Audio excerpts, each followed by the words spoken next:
Welcome to a Foxy Tech Tips tutorial on changing your Wattpad username. If you find this tutorial helpful, please consider subscribing to my channel and liking the video. Open up the Wattpad app and tap on your user icon in the top right corner to get to your profile page.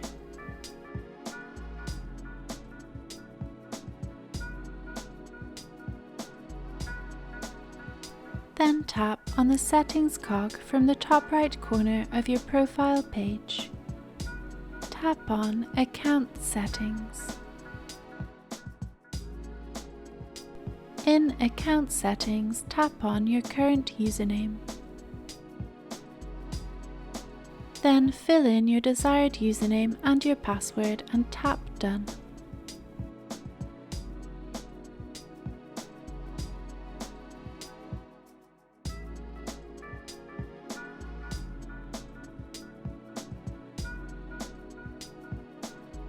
Your Wattpad username has now been changed.